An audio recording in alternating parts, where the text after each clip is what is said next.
আসসালামু আলাইকুম। নবম শ্রেণীর শিক্ষার্থীবৃন্দ, গার্হস্থ্য বিজ্ঞান বিষয়ের অনলাইন ক্লাসে সবাইকে স্বাগতম। আজকের আলোচ্য বিষয় অধ্যায় 14 বয়নতন্তু থেকে পাঠ 1 এবং পাঠ 2। পাঠ 1-এ আছে বস্ত্র তৈরির উপযোগী তন্তু, পাঠ 2-এ আছে তন্তুর শ্রেণীবিভাগ।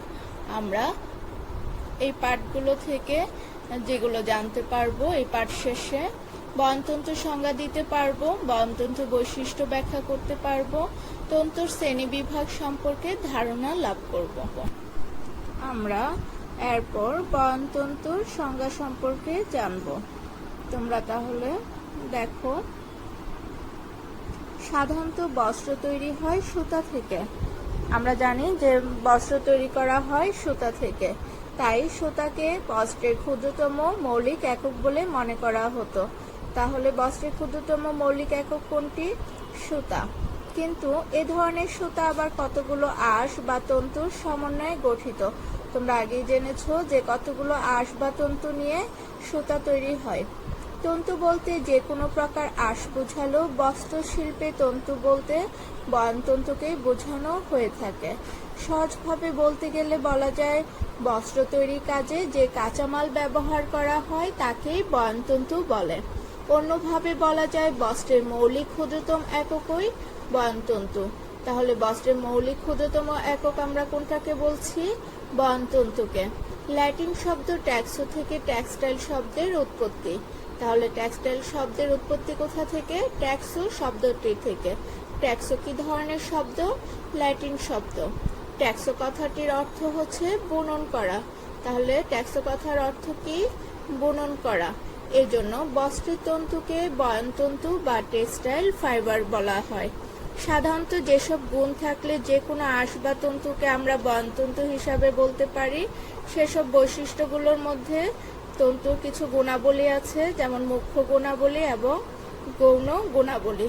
তো মুখ্য গুণাবলীগুলো দেখবো আমরা। মুখ্য গুণাবলীতে আছে দৈর্ঘ্য প্রস্থের অনুপাত, তন্তুর অন্তর্নিহিত শক্তি, নমনীয়তা, সমরূপতা এবং আসঞ্জন প্রবণ ইত্যাদি। প্রথমেই তাহলে আমরা দেখি 1 নম্বর, দৈর্ঘ্য প্রস্থের অনুপাত। বয়নতন্তুর ব্যাসের চেয়ে দৈর্ঘ্য অপেক্ষাকৃত বড় হতে হবে। অধিকাংশ প্রাকৃতিক তন্তুতে এই বৈশিষ্ট্য লক্ষ্য করা যায়। সাধারণত তন্তুর ব্যাস যত সূক্ষ্ম হবে তন্তু তত নমনীয় ও মসৃণ হবে। 2 নম্বর, তন্তুর অন্তর্নিহিত শক্তি। বয়নতন্তুর পর্যাপ্ত শক্তি থাকতে হবে। ন্যূনতম শক্তি না থাকলে তন্তুকে সুতা বা বস্ত্রে পরিণত করা সম্ভব হবে না। প্রকৃতপক্ষে তন্তু কতটুকু টান সহ্য করতে পারে তা দিয়েই তন্তুর শক্তি প্রকাশ করা হয়। আমরা তাহলে এরপর দেখব 3 নাম্বারটি। 3, নমনীয়তা। বয়নতন্তুর তৃতীয় মুখ্য গুণাবলী হচ্ছে নমনীয়তা। যেহেতু সুতা ও বস্ত্র ভাঁজ করতে হয়, তাই বস্ত্রের তন্তুকে অবশ্যই নমনীয় হতে হবে। নমনীয়তার জন্যই বয়নতন্তু দিয়ে সুতা পাকানো যায়। 4 নাম্বার, আসঞ্জন প্রবণ।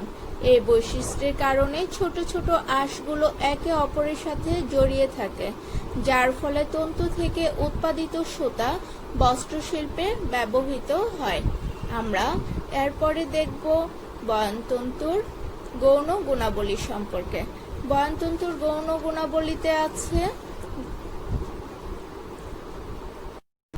রেসিলিয়েন্সি, উজ্জ্বলতা, স্থিতিস্থাপকতা, বিশোষণ, তাপ পরিবাহিতা, সংকোচন ইত্যাদি। আমরা তাহলে সর্বপ্রথম রেসিলিয়েন্সি সম্পর্কে পড়ব। দেখো, 1 নাম্বার, রেসিলিয়েন্সি। তন্তুকে ভাঁজ করা, মুচড়ানো বা কুঁচকানোর পর আগের অবস্থায় ফিরে আসার ক্ষমতাকে রেসিলিয়েন্সি বলে। বস্ত্রের কুঞ্চন প্রতিরোধের জন্য তন্তুর এই গুণটি থাকা উচিত। যেসব বস্ত্রের স্থিতিস্থাপকতা ভালো, তাদের রেসিলিয়েন্সিও ভালো হয়। তাহলে দেখো, আমরা অনেক সময় তন্তুকে ভাঁজ করে থাকি, মোচড় দিয়ে থাকি, আবার কাপড় অনেক সময় কিংবা তন্তু অনেক সময় কুঁচকে যায়। তো এগুলো আবার আগের অবস্থায় ফিরে আসার জন্য যে ক্ষমতা লাগবে সেটি হচ্ছে রেসিলিয়েন্সি। আমরা তারপর দেখব রেসিলিয়েন্সির পরে 2, উজ্জ্বলতা। একটি তন্তুর চাকচিক্য, মসৃণ ও দীপ্তময় ভাবই তার ঔজ্জ্বল্য। উজ্জ্বলতা বয়নতন্তুর একটি প্রয়োজনীয় গুণ। রেশম তন্তুর স্বাভাবিক চাকচিক্যের কারণেই একে তন্তুর রানী হিসেবে গণ্য করা হয়। আজকাল বিভিন্ন ধরনের তন্তুতে সমাপ্তিকরণ প্রক্রিয়ার মাধ্যমে চাকচিক্য সৃষ্টি করা যায়। তাহলে আমরা এরপর দেখব 3. বিশোষণ। যেসব তন্তুর আর্দ্রতা শোষণ ক্ষমতা ভালো তাতে সহজে রং ও ফিনিশ প্রয়োগ করা যায়। এরূপ তন্তুর বস্ত্র সহজে ধোয়া যায় এবং পরিধানের জন্য সুবিধাজনক হয়। যেসব বস্ত্রের বিশোষণ ক্ষমতা কম তাদের তাড়াতাড়ি ধুয়ে শুকিয়ে নেওয়া যায়। অর্থাৎ যেসব তন্তুর আর্দ্রতা শোষণ ক্ষমতা ভালো হয়ে থাকে সেসব তন্তুর বস্ত্রে আমরা খুব সহজেই যে কোনো রং দিতে পারি, ফিনিশ প্রয়োগ করতে পারি। যেহেতু এসব তন্তুর বস্ত্র খুব সহজে ধোয়া যায় তাই পরিধানে বেশ সুবিধাজনক হয়ে থাকে। এবং যেসব বস্ত্রের বিশোষণ ক্ষমতা কম হয় তাদেরকে আমরা খুব তাড়াতাড়ি ধুয়ে তাড়াতাড়ি শুকিয়েও ফেলতে পারি। 4. স্থিতিস্থাপকতা। বয়নতন্তুকে স্থিতিস্থাপক হতে হয়, অর্থাৎ তন্তু টানলে প্রসারিত হবে, টান সরিয়ে নিলে আগের অবস্থায় ফিরে আসবে। অর্থাৎ বস্ত্রকে যদি অথবা তন্তুকে যদি আমরা টেনে ধরি তাহলে প্রসারিত হবে, টান ছেড়ে দিলে পূর্বের অবস্থায় ফিরে যাবে। 5. সমরূপতা। সমরূপতা সুতা তৈরিতে একই দৈর্ঘ্য প্রস্থের নমনীয় পাক বা মোচড় দেওয়ার ক্ষমতা সম্পন্ন তন্তু বেশ গুরুত্বপূর্ণ। কৃত্রিম তন্তুর মতো সমরূপ প্রাকৃতিক তন্তু পাওয়া সহজ নয়, তবে এই বৈশিষ্ট্যের ফলে তৈরি সুতার মান ভালো হয়, সুতা সমান ও মসৃণ হয়। 6. তাপ পরিবাহিতা। তাপ পরিবাহক হিসেবে ফ্লাক্স তন্তুর স্থান সবার উপরে। তুলাও ভালো তাপ পরিবাহক হয়, গরমকালে ব্যাপক হারে ব্যবহার করা হয়। প্রোটিন তন্তু তাপ কুপরিবাহী, তাই সিল্ক ও উল শীতকালের পোশাকের জন্য উপযোগী। অর্থাৎ তাপ ভালো পরিবাহক হওয়ায় ফ্লাক্স তন্তু এবং তুলা তন্তু আমরা গরমের দিনে পরে বেশ আরাম বোধ করি। আর যেহেতু প্রোটিন তন্তু তাপ কুপরিবাহী তাই এটি সিল্ক কিংবা উল এইগুলো কাপড়গুলো আমরা শীতকালে পরে থাকি। পরে দেখি তন্তু শ্রেণী বিভাগ। তন্তু শ্রেণী বিভাগ। বহু বছর আগে থেকে বয়নতন্তু শ্রেণী বিভাগ বিভিন্নভাবে হয়ে এসেছে। বিজ্ঞানের অগ্রযাত্রার সাথে সাথে কৃত্রিম তন্তু আবিষ্কারের ফলে আগের যে শ্রেণী বিভাগ ছিল সেটি অপ্রচলিত হয়ে পড়েছে। পরবর্তীতে একই গুণ সম্পন্ন তন্তুদের এক দলে ফেলে শ্রেণী বিভাগ করার প্রবণতা দেখা দেয়। বর্তমানে আমরা উৎস অনুযায়ী বয়নতন্তুকে দুই ভাগে দেখতে পাই, একটি হচ্ছে প্রাকৃতিক তন্তু, অপরটি হচ্ছে কৃত্রিম তন্তু। আমরা এখন প্রাকৃতিক তন্তু সম্পর্কে দেখব। দেখো, প্রাকৃতিক তন্তু শ্রেণী বিভাগ। প্রাকৃতিক তন্তুকে 4 ভাগে ভাগ করা হয়েছে: উদ্ভিজ্জ তন্তু, প্রাণীজ তন্তু, খনিজ তন্তু, রাবার তন্তু। উদ্ভিজ্জ তন্তুকে 4 ভাগে ভাগ করা হয়েছে: বীজতন্তু, বৃক্ষকোষতন্তু, পল্লবতন্তু, বাদামের খোলসতন্তু। নিচে দেখো এগুলোর উদাহরণ দেওয়া আছে। বীজতন্তুর উদাহরণ হচ্ছে তুলা, ক্যাপক। বৃক্ষকোষতন্তুর উদাহরণ হচ্ছে ফ্ল্যাক্স, পাট, হ্যাম্প, র্যামি। পল্লবতন্তুর উদাহরণ হচ্ছে সিসাল, ম্যানিলা। বাদামের খোলসতন্তু, নারকেলের সোবরা। প্রাণীজ তন্তুকে আবার 2 ভাগে ভাগ করা হয়েছে: 1. প্রাণীজ নিঃসরণ তন্তু, 2 নাম্বার হচ্ছে প্রাণীজ লোম তন্তু। প্রাণীজ নিঃসরণ তন্তুর উদাহরণ রেশম, প্রাণীজ লোম তন্তুর উদাহরণ ওল। খনিজ তন্তুর উদাহরণ দেখো অ্যাসবেস্টস। রাবার তন্তু, প্রাকৃতিক রাবার। আমরা এই শ্রেণী বিন্যাসের উপর ভিত্তি করে এখন বিস্তারিত আলোচনা করব। ক. উদ্ভিজ্জ তন্তু। উদ্ভিজ্জ তন্তু উদ্ভিজ্জ জগৎ থেকে পাওয়া যায়, যেটি সেলুলোজ দিয়ে গঠিত। এরা সেলুলোজ ভিত্তিক হয়, এদের সেলুলোজিক তন্তু বলে। এরা বিভিন্ন ধরনের হতে পারে, আমরা দেখেছিলাম 4 প্রকারের হতে পারে। প্রথমটি ছিল বীজতন্তু। দেখি বীজতন্তু কি দেওয়া আছে। বীজের চারপাশে যে আঁশগুলো অবস্থান করে তাদের বীজতন্তু বলে, যেমন তুলা, ক্যাপক ইত্যাদি। তারপর আছে উদ্ভিজ্জ বাকল বা বৃক্ষকোষতন্তু। গাছের কাণ্ড থেকে এই তন্তু পাওয়া যায়, যেমন পাট, ফ্ল্যাক্স, র্যামি, শন ইত্যাদি। তোমরা তাহলে এখান থেকে সেলুলোজিক তন্তু এবং বীজতন্তুর সংজ্ঞা পড়ে ফেলবে। বীজতন্তু এবং বৃক্ষকোষতন্তুর যে উদাহরণগুলো আছে সেগুলোও পড়ে ফেলবে। এই উদাহরণগুলো অবজেক্টিভের জন্য কাজে লাগবে এবং সংজ্ঞাগুলো তোমাদের জ্ঞানমূলক প্রশ্নের জন্য কাজে লাগবে। এরপর আমরা দেখব 3 নাম্বারটি পল্লবতন্তু। এদের ভাস্কুলার ফাইবারও বলে। গাছের পাতা, মূল বা ডাঁটায় পাওয়া যায়, যেমন পিনা, সিসাল ইত্যাদি। তারপর দেখো বাদামের খোলস তন্তু, যেমন নারকেলের ছোবড়া থেকে প্রাপ্ত তন্তু, অর্থাৎ নারকেলের ছোবড়া থেকে যেগুলো পাই সেটা হচ্ছে বাদামের খোলস তন্তু। এরপর দেখি খ প্রাণীজ তন্তু। প্রাণীজ তন্তু প্রাণী বা পোকামাকড় থেকে পাওয়া যায়। এদের মূল উপাদান প্রোটিন, তাই এদের প্রোটিন তন্তু বলেও গণ্য করা হয়। যেমন প্রাণীজ লোমতন্তু। বিভিন্ন প্রজাতির ভেড়া, ভেড়া জাতীয় পশু যেমন আলপাকা, মোহেয়ার, অ্যাঙ্গোরা ইত্যাদির লোমকে পশমতন্তু হিসেবে ব্যবহার করা হয়। অর্থাৎ বিভিন্ন প্রজাতির ভেড়া এবং ভেড়া জাতীয় কিছু পশু আছে যেমন আলপাকা, মোহেয়ার, অ্যাঙ্গোরা ইত্যাদি লোমকেও পশমতন্তু হিসেবে ব্যবহার করা হয়। তারপর দেখি প্রাণীজ নিঃসরণ তন্তু। রেশম বা গুটি পোকার লালা নিঃসৃত পদার্থ সিল্ক তন্তু হিসেবে ব্যবহৃত হয়। তাহলে আমরা এরপরে দেখব গ খনিজ তন্তু। মাটির নিচে বিভিন্ন ধরনের কঠিন শিলার স্তরে স্তরে এক প্রকার আঁশ জমা হয়, যেটি অ্যাসবেস্টস নামক বয়নতন্তু হিসেবে স্বীকৃত। এরা আয়রন এবং এরূপ অন্যান্য ধাতু যেমন সোডিয়াম, অ্যালুমিনিয়াম ও ম্যাগনেসিয়ামের জটিল সিলিকেট হয়। এরূপ তন্তু অ্যাসিড, মরীচিকা ও আগুন প্রতিরোধক্ষম। তাহলে খনিজ তন্তুগুলো অ্যাসিড, মরীচিকা, আগুন প্রতিরোধক্ষম হয়ে থাকে এবং দেখো যে সোডিয়াম, অ্যালুমিনিয়াম, ম্যাগনেসিয়ামের জটিল সিলিকেট হয়ে থাকে। এরপর দেখি আমরা ঘ প্রাকৃতিক রাবার। প্রাকৃতিক রাবারকে বিশেষ প্রক্রিয়ায় সংকোচন করে বিভিন্ন প্রকার তন্তু ও সুতা তৈরি করা যায়।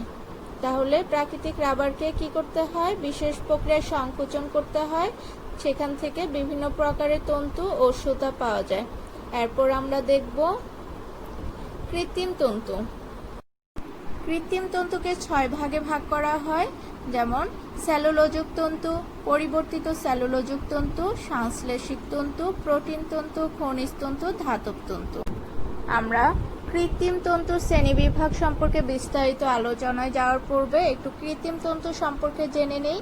যেসব তন্তু প্রাকৃতিকভাবে জন্মায়নি, মানুষ বিভিন্ন পদার্থ বা রাসায়নিক দ্রব্যাদির সংমিশ্রণ ঘটিয়ে উদ্ভাবন ঘটিয়েছে, তাদের কৃত্রিম তন্তু বলে। কৃত্রিম তন্তুগুলো বিভিন্ন রাসায়নিক প্রক্রিয়ায় ধাপে ধাপে কারখানায় তৈরি করা হয়।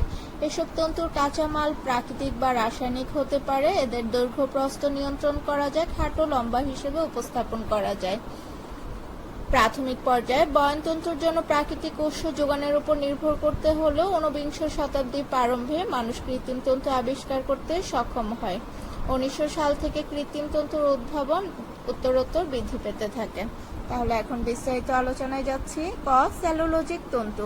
ছোট তোলার আঁশ, বাঁশের বা কাঠের গুঁড়া ইত্যাদি প্রাকৃতিক সেলুলোজ ভিত্তিক পদার্থের সাথে রাসায়নিক উপাদানের সংমিশ্রণ ঘটিয়ে কৃত্রিম সেলুলোজিক তন্তু উৎপাদন করা হয়, যেমন কিউপ্রামোনিয়াম রায়ন, ভিসকোস রায়ন ইত্যাদি। তাহলে দেখো একটু সেলুলোজিক তন্তুর এখানে রশিকারটা ভালোভাবে আসেনি, তোমরা একটু বুঝে নিও।